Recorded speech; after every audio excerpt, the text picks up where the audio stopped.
voilà président Abdoulaye Dièye du mouvement Siggi jot na tey jii Thiès ñu gis ni bokk nga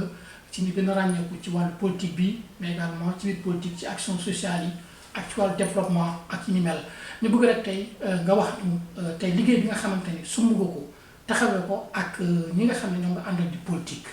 naka nga koy déroulé. waaw Omar, permettez-moi d'abord sant la gërëm la mais également nuyu waa Thiès góor jigéen mag ak ndaw mais di indi ñi ñëwu si li nga xamante ni tey dal na si population thiessoise surtout sunu waa gox bi ñuy wax waa Mbourkat gis ni fan yi subir nañ ay actes de démolition si seen i tabax dëkkuwaay yoo xamante ni ñu ngi si woon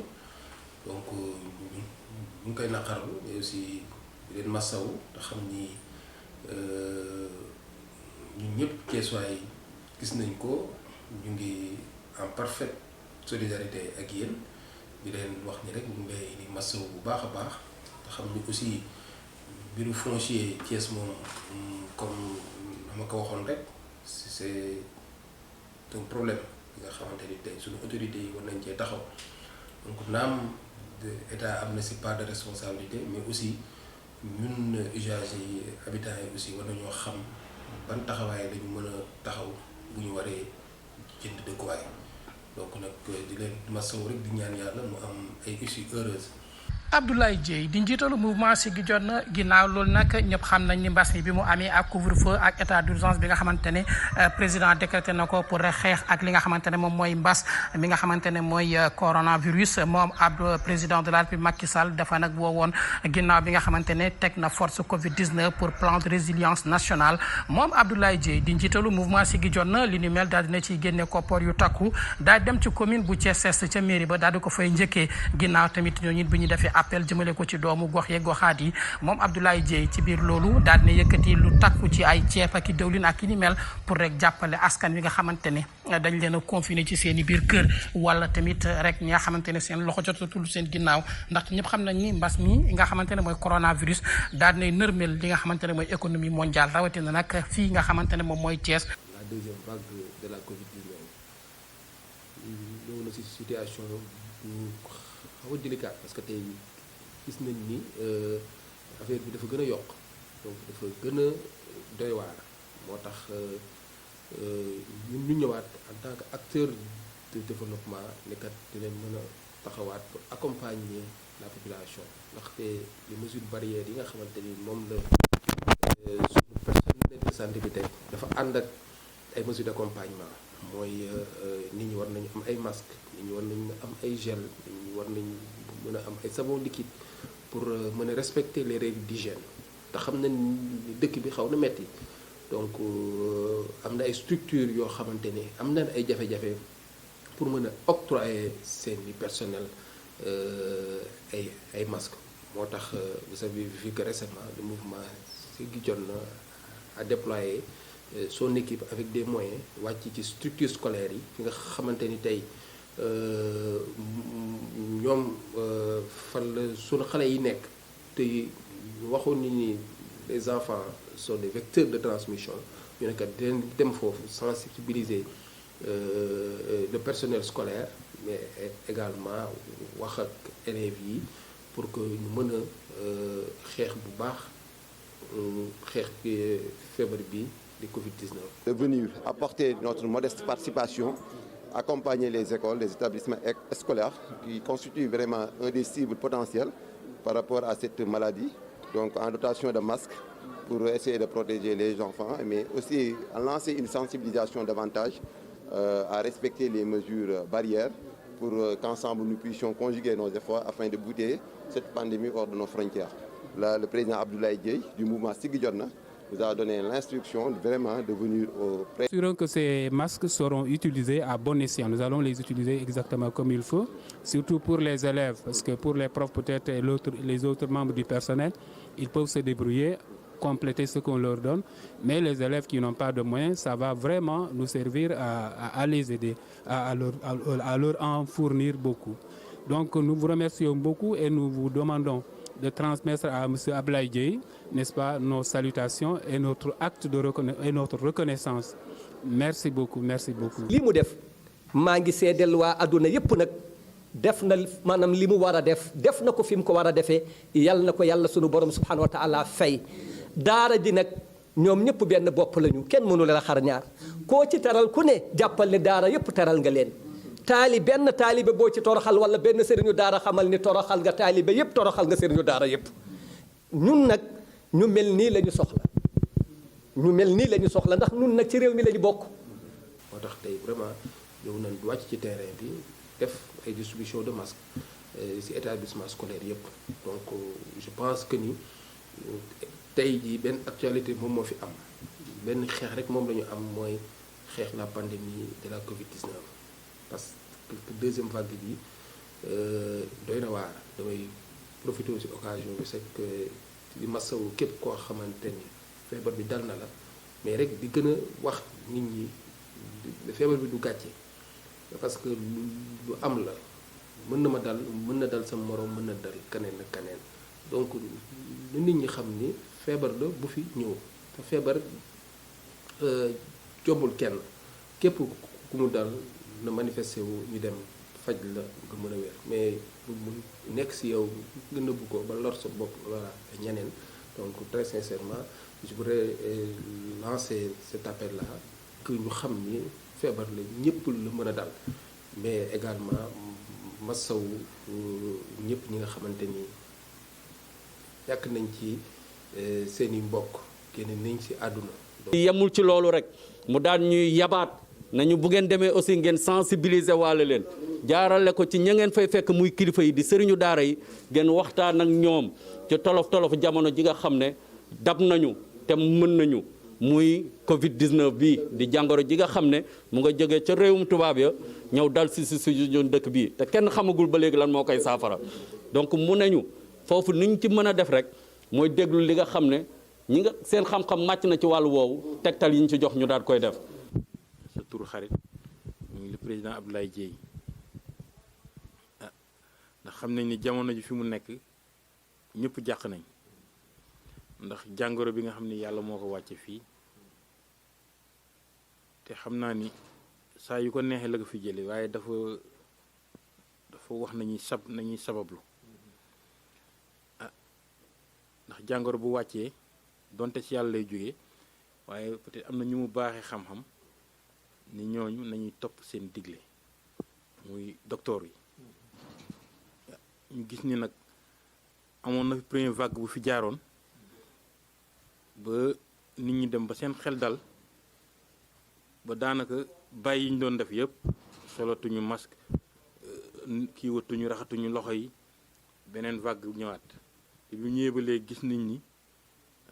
mi ngi def ravage boo xam jéggi na dayoo bis bu ne kaay di yokku ñiy faat di gën a yokku loolu taxoon moom comme ni mu ko defee woon ci bu njëkk ba rek mu ne nañ duggaat ci nit ñi sensibiliser leen yóbbul leen tam ay jumtuwaay maanaam muy masque yi ñu war a takk ak gel yi nga xamee ni que moom ngay def sa loxo pour mun a rey doomu jàngoro ji loolu taxoon tey suba mu digal ñu nañu wër daara yi école yi nekk fii ci biir Thiès ak yenn daara alxuraan yi yóbbul leen fa ay masque ak ay gel. donc gis nañu ni temps yi cas de décès yi bari na donc ñu ngi leen di masu di leen jaal mais di jaal le président de la république nga xamante ni tey moo njaboote ñëpp moom it gis nañ effort yi nga xamante ni mu ngi koy def ngir xeex cette pandémie de Covid-19 donc nag am na spéculation bu fi génn problème vaccin dañu war a jot vaccin war a jot vaccin je pense que ni dans l'histoire du monde bépp épidémie wala ngay pandémie vaccin moo lay faj moom lañ koy xeexee. Donc nag je pense que ni tout dépendra si li ñu suñu personnel de santé yi wax parce que nag nit ki docteur bi lay faj du yow yaa koy wax ban garab ba may faj moom mi nekk sa docteur moo lay wax ban garab moo lay faj donc ñoom bu ñu décidé ni vaccin bi moo ñu war a aar donc je pense que ñun ñëpp war nañ ci mën a ànd jox confiance suñu personnel de santé bi ndaxte boobu léegi ñu ngi jóg suba ngoon bu dégg ba bëccëg ngir aar ñu ci feebar bi donc du ma terminer te remercier wu ma waa Thiès ñëpp ñi nga xamante ni tey ñu ngi suivre le mouvement Siggi Jotna par rapport à ces actions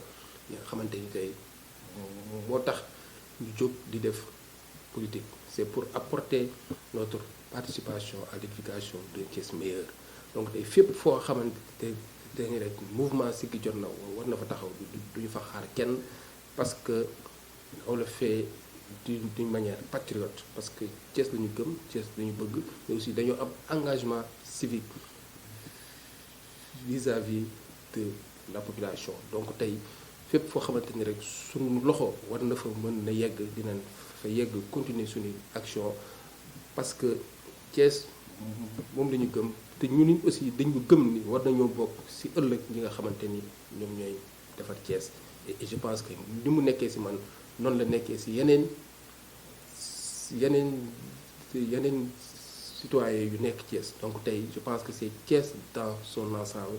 nañu mutualiser suñuy force boole suñuy xol boole suñuy xalaat pour l'intérêt de notre cher ville Thiès donc maa ngi nuyu tous les responsables yi nga xamante ni ñu nekk Thiès àndandoo jàppale le président le président Macky Sall parce que tey kat gis nañ ni am na lu wàññeeku Thiès parce que tey suñu mbokk waa réew mi ñëw nañ rejoindre le camp présidentiel je pense que tey loolu man fierté la ci man parce que depuis que je suis rentré dans la scène politique j'ai toujours appelé à travailler ensemble que pour l'intérêt supérieur de la nation parce que tey réew dafa am temps bu ñuy defee politique mais également dafa am temps boo xam ne dañuy liggéey donc vraiment je salue la démarche du président Idrissa Seck de venir rejoindre le camp présidentiel que pour l'intérêt supérieur du Sénégal donc tey kat li ma doon ñaan di ko woote mooy que les Thiessois de valeur et de vertu puissent être ensemble que pour l'intérêt de Thiès donc di gën a rek lancer un appel à un Thiès meilleur di wax ni képp koo xamante ni rek am nga doole